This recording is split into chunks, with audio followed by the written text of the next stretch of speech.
लो बच्चों, let's see the question. A child with mass small m is standing at the edge of the disk with moment of inertia capital I. Radius small r. तो disc का moment of inertia I है और radius capital R है and initial angular velocity omega और disc की angular velocity कितनी है omega है. सी फिगर गिवन लो, ये जो नीचे आपको दिख रहा है फिगर आपको गिवन है. The child jumps off the edge of the disc with the tangential velocity v with respect to the ground. Ground के रिस्पेक्ट में v वेलोसिटी से क्या कर जाता है, जंप कर जाता है. The new angular velocity of the disk is option A root I omega square minus mv square upon I. Option B under root I plus mr square omega square minus mv square upon I. Option C I omega minus mvr upon I. And option D I plus mr square omega minus mvr upon I. So let's see the key concept of this question.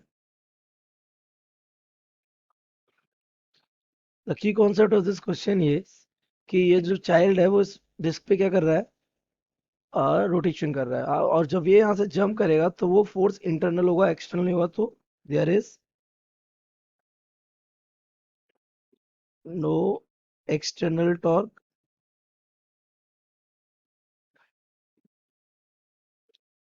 That means tau external should be zero. अगर external torque अगर zero है that means dl over dt is equals to what, zero. So L remains constant. That means we can say there is a conservation of momentum. Momentum क्या रहता है, conserve रहता है. This is the key concept of this question. हम solve करते हैं अपने इस क्वेश्चन को. हम पहली कंडीशन ले लेते हैं, क्या ले लेते हैं, केस फर्स्ट. और केस फर्स्ट में क्या है, विद चाइल्ड. चाइल्ड कहाँ पर है, डिस्क के ऊपर है. तो इसका जो इनिशियल एंगुलर मोमेंटम होगा वो आपका दो एंगुलर मोमेंटम के सम के इक्वल हो जाएगा. क्या, एक कौन सा वाला, चाइल्ड का, एक डिस्क का. That means angular momentum of disc plus angular momentum of child. तो डिस्क का एंगुलर मोमेंटम हमारा हो जाएगा कितना, आई ओमेगा. ये इनिशियली कितनी वेलोसिटी ओमेगा से घूम रहा है. और प्लस जो चाइल्ड होगा, चाइल्ड का हो जाएगा I omega. That means M R square omega. This is L initial. ये आपका कैसा, इनिशियल एंगुलर मोमेंटम है. तो अगर मैं बात करूं फाइनल, तो फाइनल वाले केस में क्या हुआ, इस सेकेंड केस हमारा कौन सा है, चाइल्ड जंप्स टेंजेंशियली. कैसे जंप करता है, तो टेंजेंशियली जंप करेगा तो फाइनल मोमेंटम क्या आ जाएगा, इसका मोमेंटम बदल जाएगा, ओमेगा से हो जाएगा ओमेगा डैश.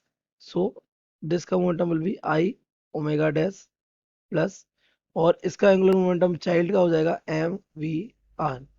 कौन से लॉजिक से, ये क्योंकि वी वेलोसिटी उसको मिल गई तो ये क्या हो जाएगा, एम वी आर हो जाएगा.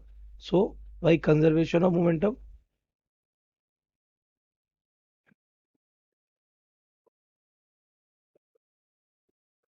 एंगुलर मोमेंटम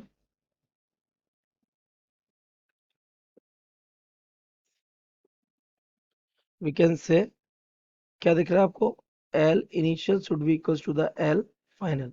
एल इनिशियल हमारा कितना था, L I omega M R square omega. तो I omega plus M R square omega, it should be equals to the I omega dash plus M V R. Omega common common आ जाएगा तो omega will common, I plus M R square.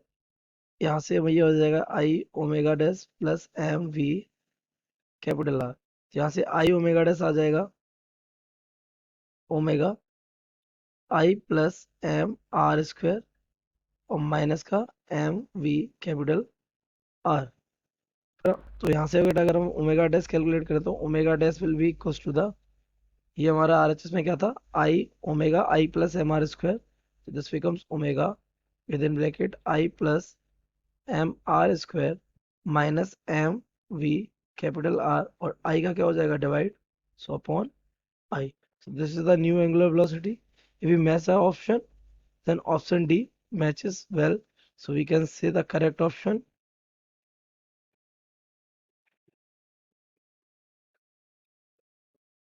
D. I hope you have understood it well. Best of luck.